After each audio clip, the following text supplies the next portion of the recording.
창세기를 보면은 아브라함은 창세기 11장 26절에 등장합니다. 그런데 오늘 우리가 읽은 창세기 12장 4절에 이르러서야 드디어 아브라함이 무엇을 했는지에 대해서 성경은 말씀하고 있습니다. 우리 지난주 설교 말씀을 들은 분들은 다 알다시피 지난주의 말씀은 오직 하나님이 무엇을 했는지에 대해서만 우리가 말씀을 살펴보았습니다. 근데 드디어 이제 창세기 12장 4절에 이르면은 아브라함의 반응이 나오고 있습니다. 그러니까 성경을 보면은 창세기 12장 1절부터 3절은 하나님의 약속에 대해서 말씀을 하였습니다. 그리고 이제 드디어 아브라함의 반응이 나오는데 그 반응은 한마디로 말해서 여호와의 말씀을 따라가기로 결심한 겁니다. 이것이 바로 성경은 믿음이라고 말을 하고 있습니다. 믿는다는 것이 무엇입니까? 어떠한 추상적이고 지적인 깨달음이 믿음이 아닙니다.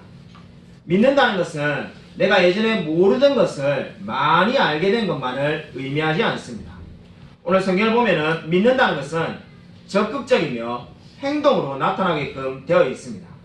바로 그 믿음의 반응으로 아브라함은 하란을 떠나게 됩니다. 아브라함이 하란을 떠날 때가 나이가 75세였다라고 성경은 분명히 말씀하고 있습니다. 현대 평균 수명이 82세 정도 됩니다. 그러면 75세라는 나이는 노년입니다. 뭔가 사실 새롭게 시작하기가 쉽지 않은 나이입니다. 그러나 아브라함이 175세까지 살았다는 것을 감안해보면 75세라는 나이는 노년이 아니라 중년의 나이라고 말할 수가 있겠습니다. 왜 성경은 아브라함의 나이를 강조하고 있을까요? 갈대아 우르를 떠났을 때 아브라함의 나이가 60세였습니다. 그러니까 지금 75세라는 말은 아브라함이 하란에서 15년을 보냈다는 것을 의미하고 있습니다. 이 15년은 사실상 허송세월을 하며 보낸 겁니다. 왜냐하면 하나님께서는 분명히 아브라함에게 가나안 땅으로 가라고 명령하였는데 가나안이 아닌 하란에서 15년이나 보내었습니다. 하나님께서는 이미 아브라함에게 15년 전에 약속의 말씀을 주셨습니다. 그러나 아브라함은 언제 반응하였습니까? 이제 하나님의 말씀에 반응하며 하란을 떠나고 있습니다. 그럼 저와 여러분의 인생에서 가장 멋지고 행복할 때가 언제였습니까? 돈이 많고 직장이 안정될 때입니까? 그렇지가 않습니다. 내가 이제 비록 하나님의 말씀만 의지하며 살겠다라고 다짐했을 때가 가장 인생에서 멋지고 행복했을 때입니다. 나는 비록 아무것도 가진 것이 없고 늘 연약하지만은 이제 내가 주님만 의지하며 내 인생을 살겠다라고 다짐했을 때가 우리의 인생에서 가장 멋지고 행복한 때입니다. 바로 지금 아브라함은 하나님의 말씀을 의지하며 이제 모든 것을 포기하며 하란을 떠나기로 결심하였습니다. 제가 영광교회에서 사역하고 있을 때 이하평 목사님께서 교회 근처에 찾아온 적이 있었습니다. 찾아와서 점심을 같이 먹는데 대뜸 지난주에 수영로 교회를 사임했다라고 말을 하였습니다. 그래서 앞으로 뭘 할 거냐고 하니까 중국 심천이라는 곳에 가서 개척을 할 거라고 제게 그렇게 말을 하였습니다. 제가 그때 왜 그러면은 그 수영로 교회를 사임했냐고 하니까 자기가 원래 안 하려고 했는데 하나님이 그렇게 부르셨다라고 말을 하였습니다. 제가 그때 놀라가지고 두 가지를 질문을 하였습니다. 첫 번째 질문이 중국 심천이라는 곳이 그 당시에 제가 어딘지 몰랐기 때문에 그게가 연변 근처냐고 물었습니다. 그렇게 물은 이유는 이분이 연변에서 살았던 조선족이니까 분명히 조선족 사역하러 가겠지라고 생각해서 내가 모르는 심천이라는 곳이 연변 근처냐고 물었습니다. 그러자 그분이 심천은 홍콩 옆이라고 말을 하였습니다. 제가 깜짝 놀랐습니다. 그래서 제가 두 번째 질문을 이렇게 하였습니다. 그러면 심천에 가서 조선족 사역을 할 거냐고 그렇게 여쭈었습니다. 그러자 그분이 조선족 사역을 하지 않고 중국인을 대상으로 사역을 할 거라고 그렇게 말을 하였습니다. 제가 마음에 본능적으로 저 생각이 과연 가능한 생각인가 그런 생각을 하였습니다. 그러나 점점점 이야기를 하다 보니까는 진짜 이분이 하나님만 의지하고 심천을 가는구나 하는 생각을 가지게 되었습니다. 아는 사람도 한 번도 없고 가본 적도 없는 곳이지만은 하나님만 의지하고 심천으로 간다는 것을 알게 되었습니다. 그리고 지금은 어른 성도가 60명 정도 모이는 그런 교회가 되었습니다. 여러분, 인생이 무엇입니까? 인생은 한마디로 말해서 모험으로 사는 겁니다. 안정되고 편안하고 쉬운 길로 가려고 하는 것은 세상 사람들이 하는 방법입니다. 여러분, 어렵고 힘들지만은 하나님이 함께 하시는 길로 가십시오. 오늘 성경을 보십시오. 아브라함이 하란에 15년 살았는데 계속 사는 게 쉽겠습니까? 아니면 한 번도 가본 적이 없는 가나안 땅으로 가는 게 쉽겠습니까? 여러분, 물어봐봐야 우문이지 않겠습니까? 당연히 하란에 사는 게 쉽고 안정적입니다. 그러나 아브라함은 하나님 말씀을 의지하고 하란을 떠났습니다. 여러분, 저와 여러분도 마찬가지입니다. 여러분, 하나님의 말씀을 믿으십시오. 그리스도인은 하나님의 말씀을 믿고 나아갈 때 가장 그리스도인답습니다. 사랑하는 여러분, 믿음이 무엇입니까? 여러분, 믿는다는 게 무엇입니까? 무엇이 믿음의 반응입니까? 여러분, 가끔 이렇게 말씀하는 분들을 봅니다. 목사님, 제가 1000만원씩만 돈을 벌면은, 매달 1000만원씩 돈을 벌면은 교회에 나오지 않고 있는 제 아내가 교회에 나올 거라고 말합니다. 제가 열심히 한 달에 1000만원씩 벌게 해달라고 기도했는데 하나님은 응답이 없습니다. 왜 하나님은 제 아내가 1000만원만 벌면 예수를 믿겠다고 하는데 왜 이 기도를 들어주지 않을까요? 이렇게 말하는 분들 목회하면서 여러 분을 보았습니다. 그러나 하나님은 결코 그렇게 역사하지 않습니다. 그렇게 생각하는 분들은 믿음이 뭔지를 모르는 겁니다. 그럼 믿음이 무엇입니까? 믿음의 첫 번째 반응은 내가 의지하는 모든 것들을 다 떠나는 겁니다. 오늘 아브라함을 보십시오. 그가 말씀을 따라갔다는 말을 할 때 첫 번째 반응이 무엇이었습니까? 그가 살고 있던 하란을 떠나는 것이었습니다. 많은 사람들이 신앙생활에서 실패한 이유는 자기 자신을 포기하지 않기 때문입니다. 내가 사랑하는 세상을 결코 포기하지 않기 때문에 신앙이 자랄 수가 없는 겁니다. 가끔 오랫동안 교회를 다녀도 내 삶이 변화되지 않는다는 분을 만날 때가 있습니다. 그런 분들의 문제는 늘 단 한 가지밖에 없습니다. 그 한 가지가 무엇입니까? 포기한 것이 없기 때문에 신앙이 자랄 수가 없는 것입니다. 아브라함으로 말한다면 아브라함이 하란에 계속 머물러 있으면서 백날 첫날 하나님을 사랑한다고 고백해봐야 신앙이 달라질 것이 아무것도 없습니다. 아브라함은 반드시 가나안으로 떠나야만 했습니다. 저와 여러분도 마찬가지입니다. 진정한 믿음이 무엇입니까? 믿음의 반응은 하나님의 말씀을 믿고 내가 사랑하는 것들로부터 떠나는 것입니다. 여러분, 버리시기를 바랍니다. 나의 하란이 무엇입니까? 내가 너무나 사랑하고 있지만은 하나님이 원치 않는 것, 그것이 바로 나의 하란입니다. 여러분, 오늘 성경은 나의 하란을 버려야 된다고 말씀하고 있습니다. 믿음은 먼저 버리는 것으로부터 출발하는 것입니다. 버리지 않고 결코 하나님의 말씀을 채울 수가 없습니다. 여러분, 12장 5절을 보시면은 떠나서 마침내라는 단어가 나오고 있습니다. 떠나서 마침내라는 단어는 아브라함이 드디어 가나안 땅에 도착했다는 것을 의미하고 있습니다. 근데 이것은 저와 여러분에게 훨씬 더 중요한 의미를 전달해주고 있습니다. 아브라함이 가나안에 들어갔다는 것은 믿음의 반응으로 자발적으로 행동하여서 들어간 겁니다. 근데 마침내라는 단어가 저와 여러분에게 아주 중요한 영적인 지금 사실을 알려주고 있습니다. 이 말씀은 저와 여러분에게 무엇을 알려주고 있습니까? 하나님께서 아브라함을 바로 하나님이 원하시는 자리에 세우셨다는 것을 의미하고 있습니다. 하나님은 결국 아브라함을 약속의 땅으로 보내셨습니다. 창세기 11장 32절을 보면은 갈대아 우르를 떠나서 하란으로 올 때까지의 그 모든 여정을 주도한 사람은 누구였습니까? 아브라함이 아니라 데라였습니다. 하나님은 분명히 아브라함에게 약속의 땅에 가라고 명령하였는데 데라가 주도해서 하란까지 왔습니다. 그러므로 우리가 성경을 보면은 데라의 죽음은 절대로 우연이 아닙니다. 데라의 죽음이 의미하는 바가 무엇입니까? 이제 하나님께서 아브라함으로 하여금 내가 약속한 땅, 그 지시한 땅으로 아브라함을 인도하시겠다는 의미를 담고 있습니다. 여기에 우리가 반드시 기억해야 될 중요한 영적인 진리가 있습니다. 하나님은 선택하신 자를 결코 내버려 두지 않는다는 겁니다. 하나님은 택한 자를 간섭하시고 또 간섭하십니다. 하나님은 저와 여러분을 택해놓고 이제 너가 한번 알아서 해봐라 이렇게 하시는 분이 아닙니다. 하나님은 저와 여러분의 삶에 계속해서 간섭하십니다. 우리가 지난주에 살펴본 것처럼 아브라함은 하나님의 말씀을 듣고 한 번에 가나안 땅에 들어가지는 못하였습니다. 근데 하나님은 결코 아브라함을 포기하지 않으시고 다시 하란에서 나타나서 또 말씀하셨습니다. 그리고 마침내 이제 드디어 가나안 땅에 아브라함이 도착하게 만들었습니다. 이것이 바로 무엇을 말합니까? 하나님의 은혜입니다. 저와 여러분은 하나님의 은혜라고 하면 무엇을 먼저 떠올립니까?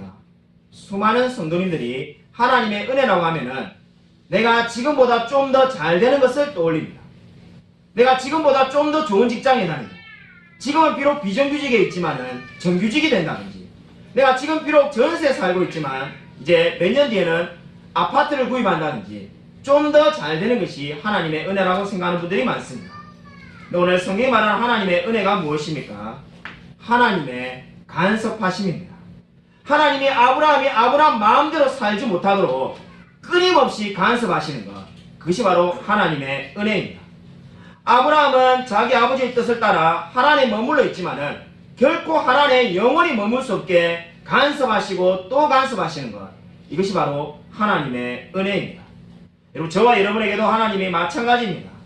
하나님이 왜 우리의 삶에 이토록 간섭하시며 끊임없이 관심을 가지십니까? 그냥 내버려 두도 되지 않겠습니까? 그러나 하나님이 결코 우리를 내버려 두지 않습니다. 그 이유는 하나님께서 저와 여러분을 택하시고 부르셨기 때문입니다. 여러분, 이 위대한 진리를 믿으십시오. 하나님이 우리의 삶에 끊임없이 관여하시고 간섭하시는 것이 은혜입니다. 2006년에 제가 제 아내와 함께 아일랜드에 갔습니다.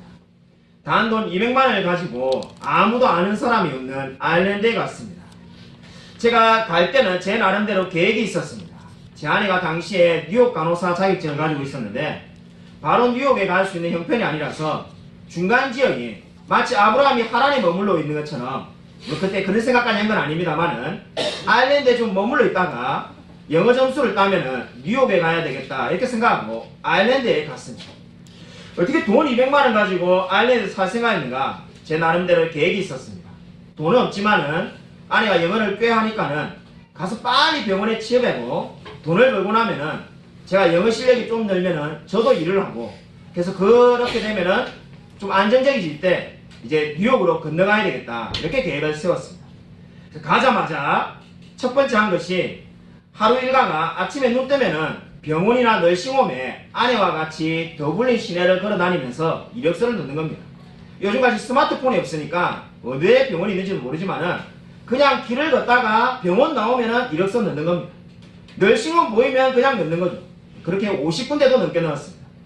설마 이 한 군데 중에 연락 안 오겠나, 이렇게 생각한 게 그 당시에 저의 생각과 계획이었습니다. 그때는 제가 생각해도 제가 되게 똑똑하다고 생각했습니다. 네, 인생이 지나놓고 보니까 그때 저는 바보였습니다. 왜냐하면은 아일랜드는 병원이나 널싱홈이 직접 이력서를 받아서 사람을 뽑는 게 아니라 에이전시를 통해서만 사람을 뽑는 겁니다. 그러니까 절대로 할 수 없는 방법을 가지고 지금 열심히 돌아다니면서 취업을 구하고 있는 거죠.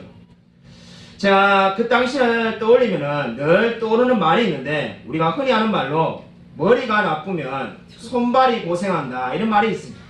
제가 딱 그 꼴이었습니다. 문제는 머리만 나쁘면은 자기만 고생하면 되는데, 경상도 말로 지만 고생하면 되는데 아내도 그 나쁜 머리 때문에 같이 고생하는 겁니다. 몇 주를 열심히 이력서를 돌렸는데 한 군데도 연락이 안 왔습니다. 통장에 남은 돈이 20만원 딱 남아있는데 아일랜드는 매주마다 방값을 내야 됩니다. 다음 주에 방값을 내고 나면은 살 방법이 없습니다.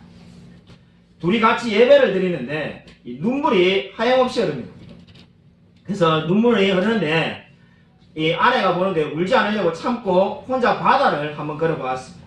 불의 앞바다를 걷는데 딱 바다에 빠져서 죽고 싶은 마음이 가득 찼습니다.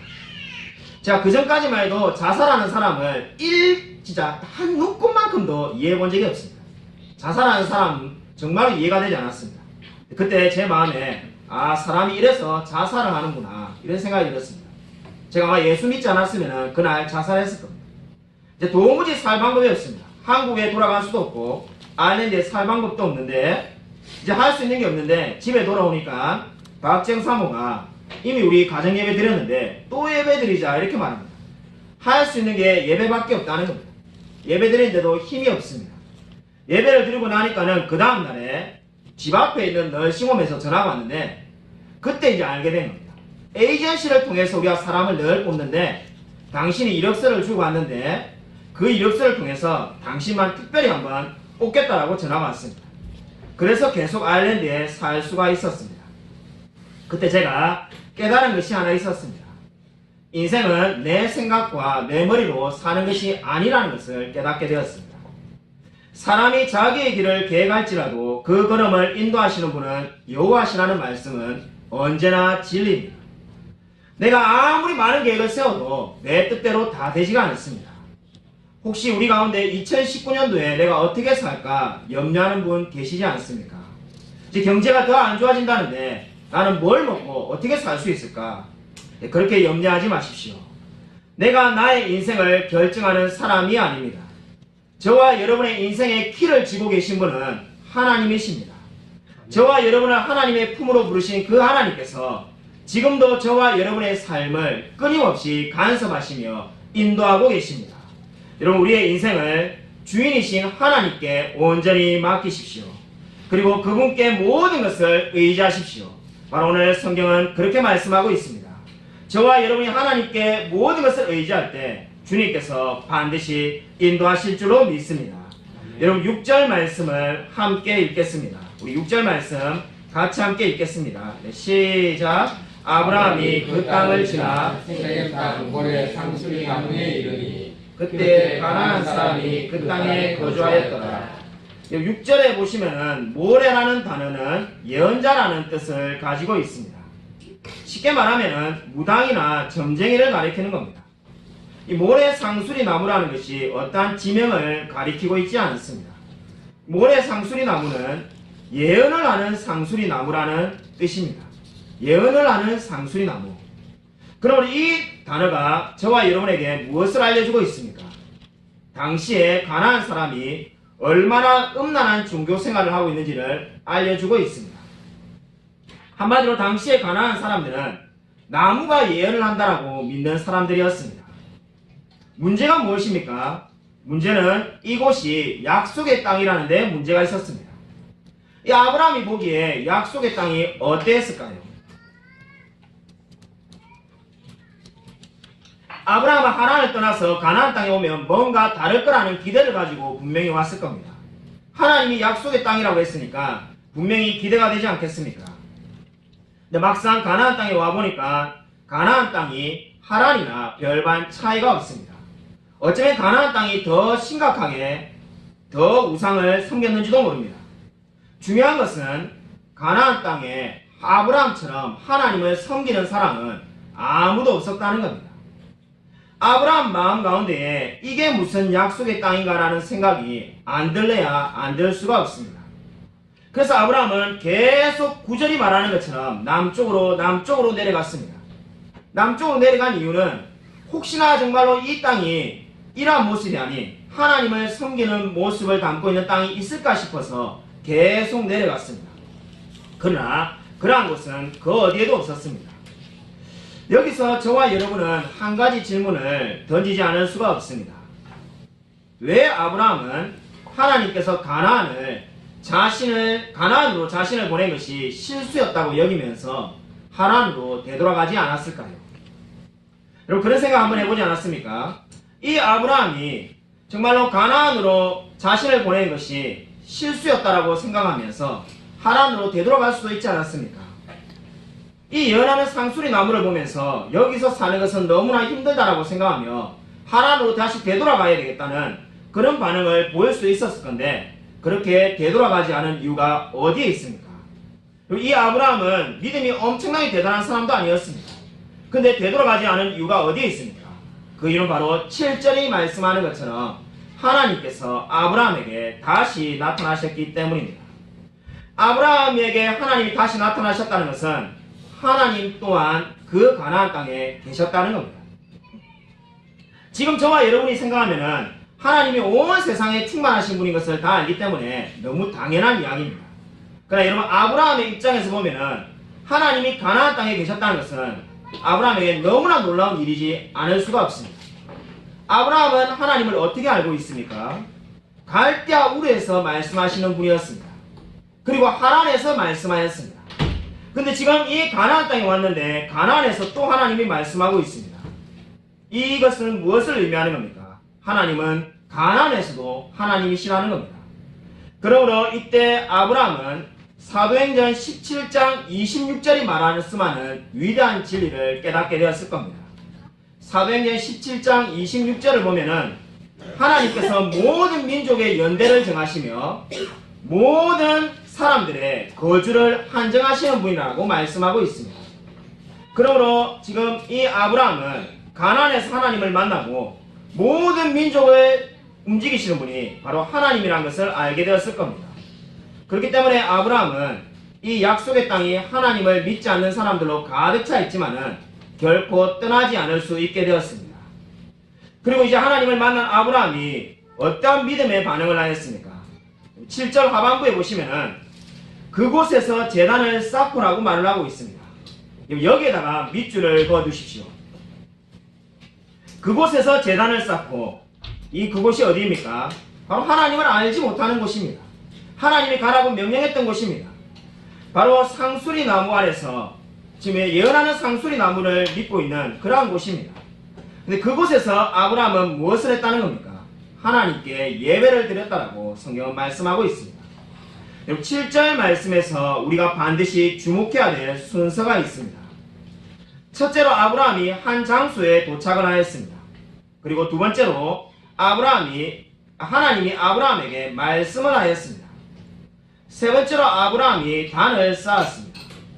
성경은 이 순서에 대해서 자세히 설명하고 있지 않지만은 저와 여러분은 이 순서에 대해서 반드시 주목하며 기억해야 합니다. 아브라함이 또 다른 장소를 옮겨갔지만은 여전히 남아있는 것이 있습니다. 여러분, 그것이 무엇입니까? 바로 아브라함이 하나님께 예배드렸던 그 제단이 남아있습니다. 여러분, 아브라함은 지금 가나안을 관통하듯이 지나가고 있습니다. 하지만 이제 가나안은 예전의 가나안이 아닙니다. 왜냐하면 아브라함이 하나님께 예배를 드렸고 여전히 그 제단이 남아있기 때문입니다. 하나님께서 저와 여러분에게 원하시는 것도 바로 이와 같은 것입니다. 저와 여러분이 이 세상을 마치 천국처럼 바꿀 수는 없습니다. 우리가 아무리 결심한들 세상이 내일 당장 완전히 변화되지는 않습니다. 그럼에도 불구하고 저와 여러분이 늘 믿음을 따라 살아야 할 이유가 어디에 있습니까? 저와 여러분이 떠난 자리에 바로 하나님께 예배드린 제단이 남아있기 때문입니다. 여러분, 창세기 12장에 나타난 하나님은 어떠한 분이십니까?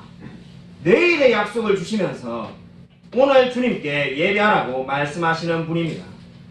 아브라함이 받은 약속은 내일의 약속이었습니다. 현재는 아무것도 이루어진 것이 없습니다. 물론 그 약속은 반드시 이루어질 것입니다. 하나님은 신실하신 하나님이시기 때문입니다. 그러면 오늘 아브라함은 무엇을 해야만 합니까? 바로 하나님께 예배를 드려야만 합니다. 하나님께서 왜 약속의 땅에 가나안인을 두셨습니까? 다르게 말한다면 하나님께서 왜 저와 여러분의 믿음의 여정 가운데 장애물을 두십니까? 아브라함은 가나안이라는 장애물이 있었기 때문에 하나님께 예배드릴 수밖에 없게 되었습니다. 자신의 힘으로는 이 가나안 사람을 이길 수가 없기 때문에 바로 하나님께 예배드리게 되었습니다. 그리고 저와 여러분도 마찬가지입니다.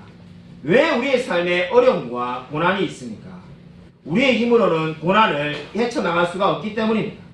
그러면 우리가 뭘 할 수밖에 없습니까? 바로 하나님께 제단을 쌓고 예배를 드릴 수밖에 없습니다.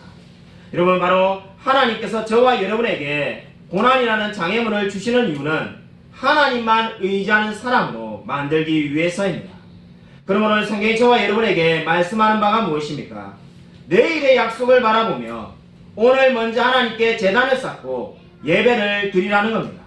그것이 바로 하나님이 저와 여러분에게 요구하시는 바입니다. 여러분, 인생이 너무나 어렵고 괴롭습니까? 내게 닥친 이 모든 상황을 보면은 가슴이 답답하십니까? 내가 이제 할 수 있는 일이 아무것도 없다는 생각이 드십니까? 그때도 할 수 있는 것이 있습니다. 먼저 제단을 쌓고 하나님께 예배를 드리십시오. 그리고는 하나님의 약속을 붙드십시오. 그것이 바로 아브라함이 한 것입니다.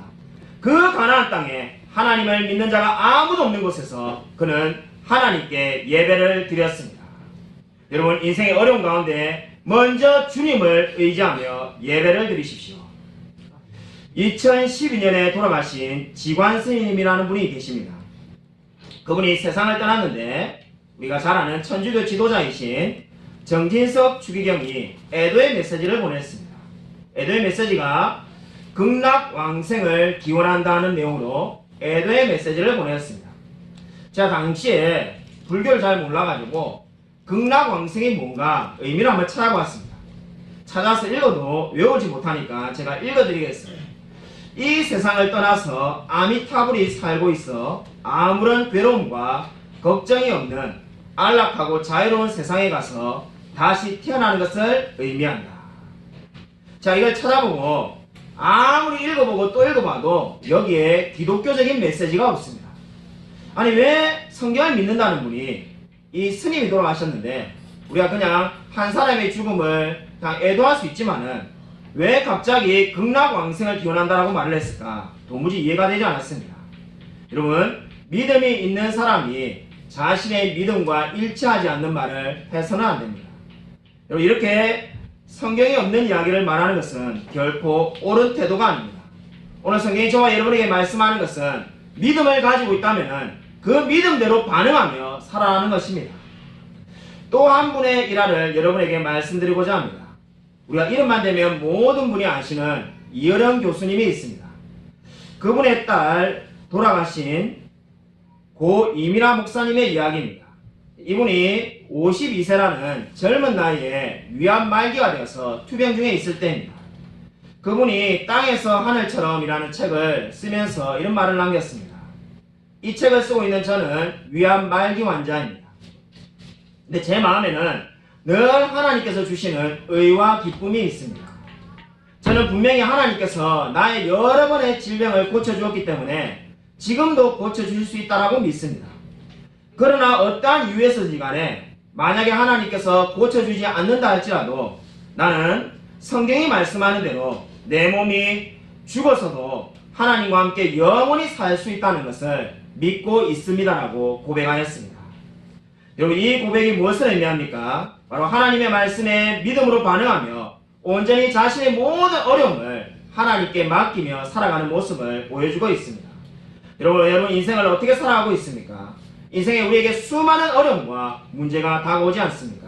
그때마다 말씀을 믿고 믿음으로 반응하십시오.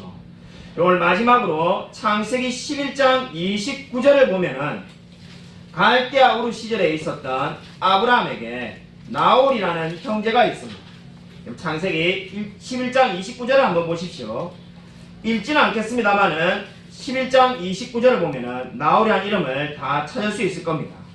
이 사람의 인생은 어떻게 되었을까요? 우리가 아브라함의 인생에 다 모든 사람이 관심을 가지는데 제가 언젠가 성경 공부를 하면서 나홀의 삶에 한번 관심이 들었던 적이 있습니다. 이 나홀은 뭘 하며 살았을까? 성경에 없는 것을 관심을 가지는 게 아닌가라는 생각이 들 때 성경에 나홀의 이야기가 나온다는 것을 알게 되었습니다. 창세기 24장 10절을 한번 찾아보겠습니다. 창세기 24장 10절입니다. 창세기 24장 10절을 찾아서 읽겠습니다. 창세기 24장 10절 다 찾으셨으면 한 목소리로 같이 읽겠습니다. 네, 창세기 24장 10절입니다. 함께 읽겠습니다. 네, 시작. 이에 종이 그 주인의 낙타 중 10개를 끌고 떠나는데 곧 그의 주인의 모든 좋은 것을 가지고 떠나 메소포타미아로 가서 나홀의 성에 이르러. 여러분, 당시에 만약에 갈대아울에서 나홀에 대해서 누군가 물었다면은 아마 이렇게 말을 했을 겁니다. 나홀이 누굽니까? 라고 물었다면은 나홀이요? 그는 큰 성을 가지고 있는 부자입니다. 이렇게 말했을 겁니다. 그 근거가 어디 있는가? 지금 성경이 이렇게 말씀하고 있죠. 메소포타미아에 가서 나홀의 성의 이름이 나홀이 자기의 이름을 붙인 성을 가지고 있었습니다. 이 사람이 바로 아브라함의 형제였습니다. 여러분 요즘 말로 하면 어떻게 비유할 수 있을까요? 강남에 자기 이름을 딴 빌딩이 있는 겁니다. 제 이름을 딴다면 성실 빌딩 이런 것이 강남 서초구 한복판에 있는 거죠. 성공한 인생이지 않겠습니까? 세상의 관점에서 보면은 나홀은 큰 성을 가진 성공한 인생이었습니다. 반면에 세상의 관점에서 보면 아브라함은 뭐한 인생입니까? 완전히 실패한 사람입니다. 잘 알지도 못하는, 당시에 갈대아우르 사람들이 알지도 못하는 가나안 땅이라는 곳에 가서 살다가 죽은 사람이 아브라함이었습니다. 근데 그것은 세상의 관점이고 하나님의 관점은 다릅니다. 현대를 살아가는 그리스도인들 중에서 나홀은 그저 잊혀진 이름에 불과합니다. 여러분 성경에 나오는 인물 중에 존경하는 이름을 말해보라고 했을 때 나홀을 존경합니다 라고 말하는 그리스도인 본 적이 있습니까? 제가 20년 목회하면서 단 한 번도 본 적이 없습니다. 아마 앞으로도 없을 겁니다. 여러분 성경을 웬만큼 읽어서는 나홀이라는 사람이 누군지도 잘 모릅니다. 한마디로 나홀은 잊혀진 인물입니다. 왜 그렇습니까? 세상에서는 큰 성을 가지고 성공했지만은 믿음의 길을 가지 않았기 때문입니다. 근데 아브라함은 어떻습니까? 세상이 보기에는 아무것도 가지지 않은 자 같이 보이지만은 믿음 생활을 하는 모든 인류 역사상 모든 그리스도인들이 바로 아브라함을 닮고 싶고 그 길을 가고 싶어 하고 있습니다. 여러분 오늘 성경이 저와 여러분에게 주는 가장 중요한 영적인 교훈이 바로 여기에 있습니다. 나홀이 한 것처럼 세상에서 뭔가 이루려고 하지 마십시오. 세상에 여러분의 이름을 딴 큰 성을 쌓을 수도 있습니다. 그러나 그것은 영원하지가 않습니다. 그 길은 영적으로 실패하는 길이라고 성경은 분명히 말씀하고 있습니다. 하나님의 관점에서 바라보십시오. 여러분이 영적인 아브라함이 되기를 주님의 이름으로 축원드립니다. 그래서 여러분이 하나님 나라에 여러분의 영적인 흔적을 남기십시오. 여러분 그것이 바로 성경이 저와 여러분에게 주는 중요한 영적인 교훈입니다. 나홀의 길과 아브라함의 길이 우리 앞에 놓여 있습니다. 여러분은 어느 길에 믿음으로 반응하실 것입니까? 아무쪼록 하나님의 말씀을 따라 하나님께 예배드리며 주님만을 의지하며 살아가는 저와 우리 모든 성도님이 되시기를 주님의 이름으로 간절히 축원드립니다.